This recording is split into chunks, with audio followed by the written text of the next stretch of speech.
Bonjour à tous, toujours heureux de vous retrouver sur cette antenne. Aujourd'hui, je vais vous parler d'une émission qui m'a particulièrement intéressé, passionné, et du coup, j'ai décidé de partager. Soyons honnêtes, j'ai vu que vous avez aimé ma vidéo sur la vérité kidnappée du rêve au cauchemar américain. Alors, je vous remercie pour ce succès, pratiquement 800 vues, hein, c'est mon plus gros succès, donc content. Je me suis dit, tiens, quel fait divers pourrait vous intéresser? Et puis, en fait, c'est surtout quel fait divers peut m'intéresser, parce qu'en fait, c'est toujours moi qui compte dans ce cas-là. Et comme je suis passionné de faits divers, je me suis donc intéressé au MH70, La vérité disparue, une série documentaire de 6 épisodes à peu près d'une demi-heure sur France Télévisions. En ce moment, vous pouvez le trouver sur la plateforme. Alors, qu'est-ce que ça raconte? Le M70, c'était un peu, c'est un avion je veux pas dire de bêtises dans les dates, mais 2016-2017, un truc comme ça, ouais. Non, alors attendez. Ça, alors attendez, on va faire un plus simple. Ça s'est passé il y a 8 ans, donc 8-9 ans.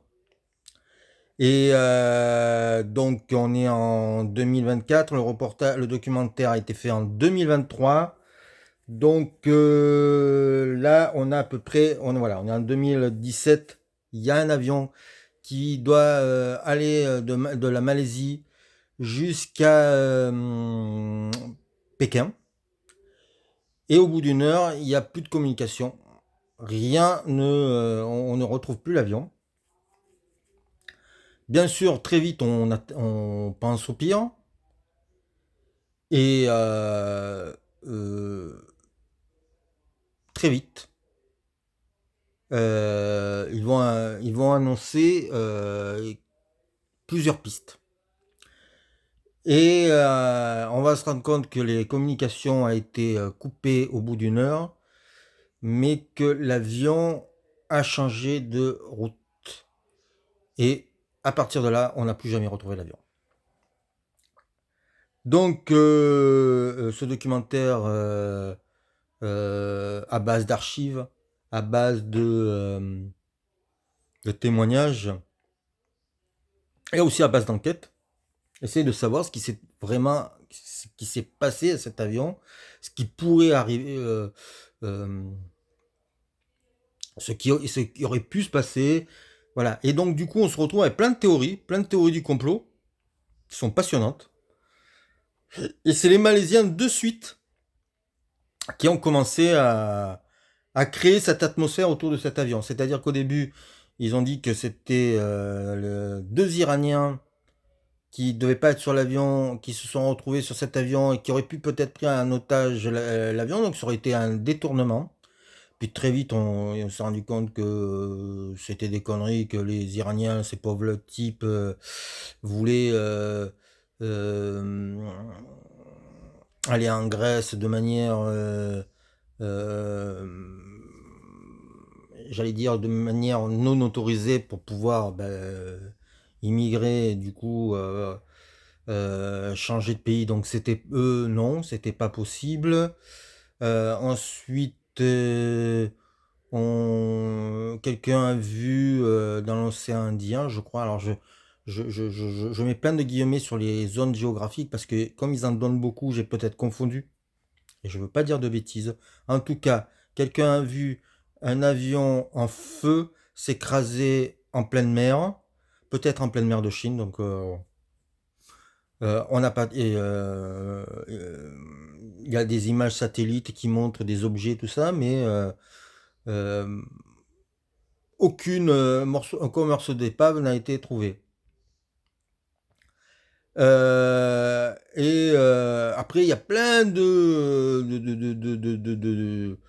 choses qui vont être bizarres. C'est-à-dire que quand, euh, quand ils disent que l'avion se serait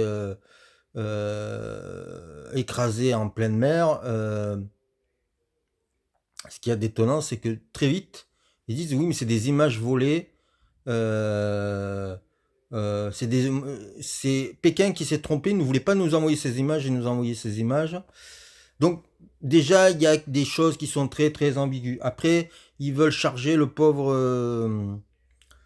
pilote disant qu'il était suicidaire, qu'il avait des maîtresses. Alors on voit des montages avec des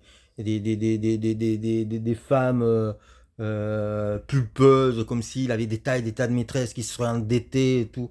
Euh, et puis, il y a des témoignages qui disent c'était pas du tout comme ça le bonhomme, il était très consciencieux et tout, et puis il n'était pas du tout déprimé. Et donc on a ce qui est intéressant, c'est qu'on a les paroles des victimes, et eux, on découvre le chagrin qu'ils vivent, parce que malheureusement, eux, ils sont en première ligne, et ils se prennent à chaque fois les informations en pleine gueule, et ils savent pas quoi en faire.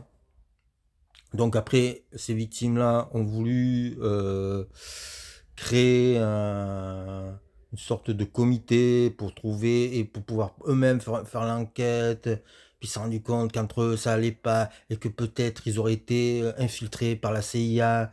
Et puis après, il y a un type, une sorte de Indiana Jones sur le retour qui arrive, qui trouve toujours des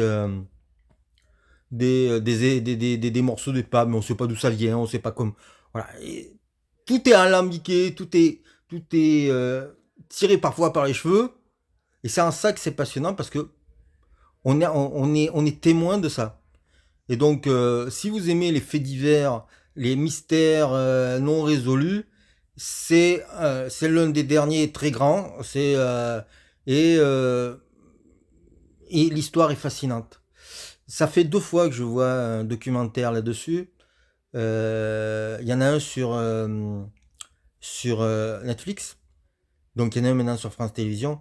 Et à la différence entre le Netflix et celui de France Télévisions, c'est France Télévisions, il y a une enquête d'une journaliste du Monde. Et la journaliste du Monde, elle pense que l'avion transportait des choses pas très légales. Alors on sait pas quoi, hein, pas très légales dans l'avion. Et que peut-être les Américains n'auraient pas voulu qu'il arrive en Chine.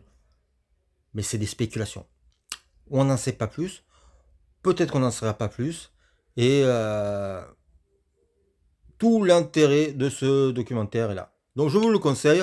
Alors je vous rappelle le titre. MH70. MH70. La vérité disparue. À voir sur la plateforme de France Télévisions.